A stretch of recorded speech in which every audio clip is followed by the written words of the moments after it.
It comes pre-populated from the state. Yes, it is, yeah.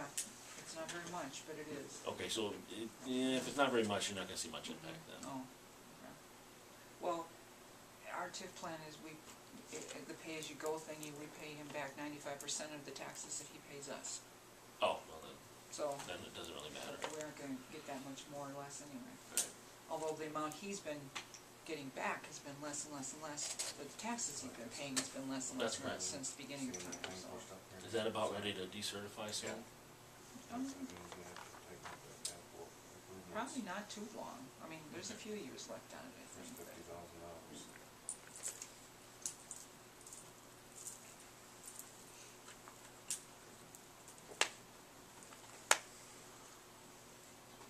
Well, my hope tonight is to just recognize that whatever we put together tonight is not a commitment to do these projects as shown.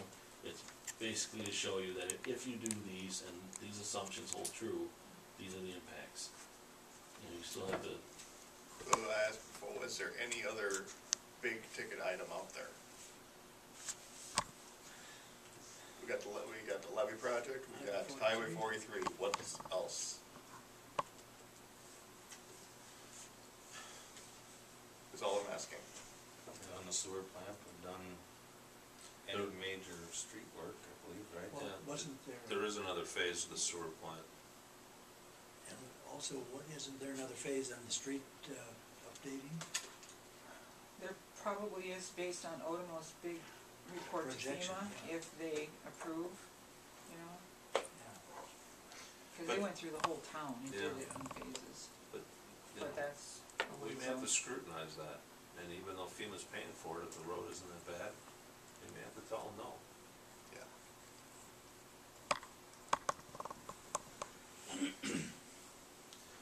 And we do get back to putting the $50,000 a year into the street repair, under the CIP project, which is, you know, in that fund, which is, that's gonna be critical. We haven't been spending that money for that. I mean, if you'll remember, there it is. yeah, we took most of that away this year to help offset the LGA cut. The cut that came in July. Right. And, you know, you could almost say in 2012 and in 2013, we don't need that much, because all we really need to do is some crack seal and some seal coating. But, you know, there are still a couple of streets that need to be done. There's, There again, that line item would catch those storm sewer things too. Yeah. If storm sewer stuff comes up that needs to be done. Since I reduced the LGA contribution to 170, basically the same as what's going out, you see that why it's flat. and while I guess I personally would like to see a little bit extra normally going in there right now, until we can get some FEMA money back in here, or whatever, that's, I think we need to keep it closer to flat than. So what we'll do is, in November, when we're looking at the budget again, we'll revisit that, and we'll either have an argument for keeping it where it's at, or have an argument to narrow it back down to so it's more reflective of this.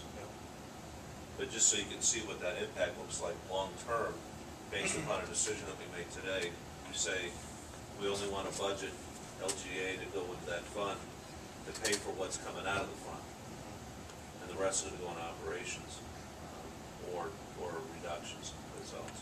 We just don't want to get too dependent on the LGA. If it goes away, because right now we're what, about 50% dependent on it? Half the budget. Well, basically right now, the way it is, if they cut you 219 grand next year, you could operate. Right. And they could still make changes to the formula. Yeah. Oh, yeah. Yeah. Hopefully they won't. Well, they tell us they won't. Yeah.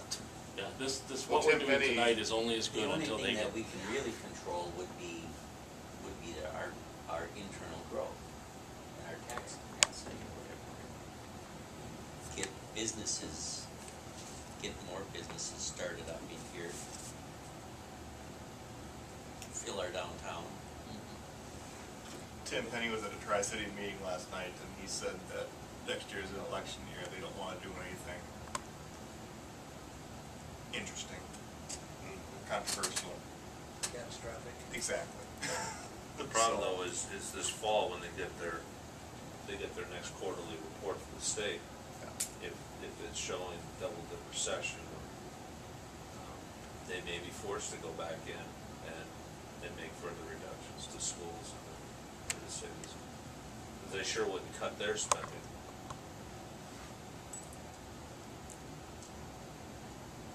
But, like, as you said, we can absorb about a $220,000 cut and still continue to operate without. Not having to lay people off or cut projects or. But if they went deeper, then we're gonna have to make some much tougher decisions.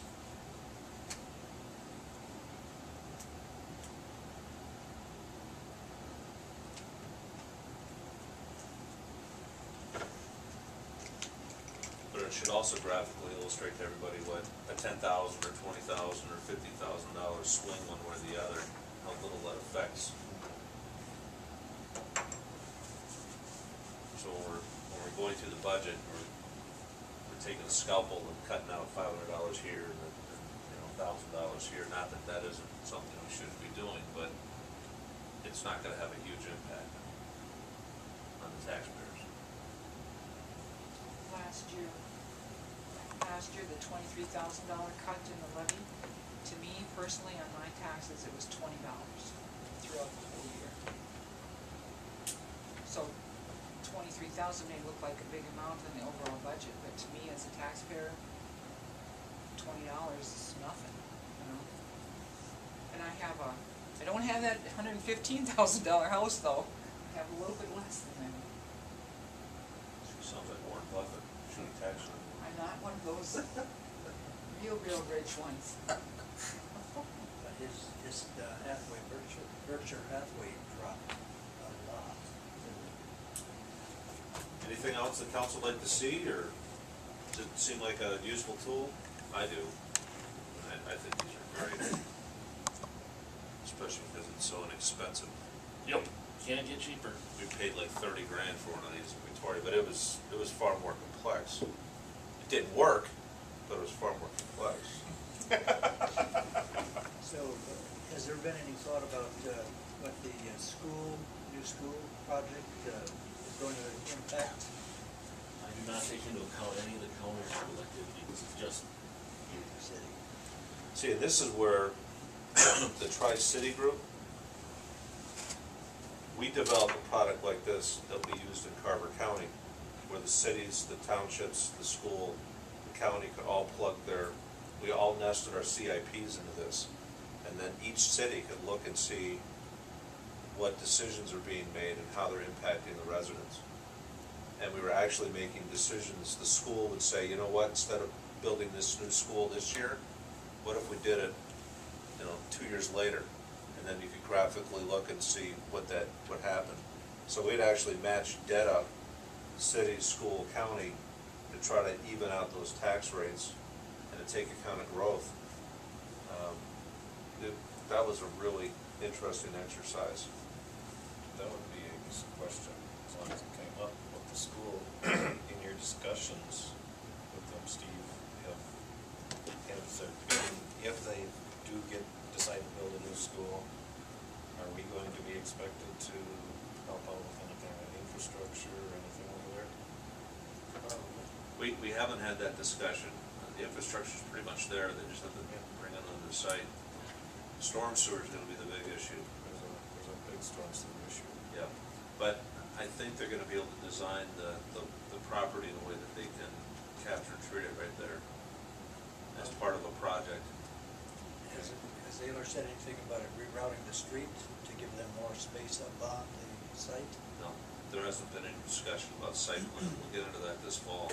That's a good question. It's something we'll have to keep on top of. Because I mean, that could, realistically, all of a sudden, have to do something major, you're looking at $1 million project or something, or $500,000 At least.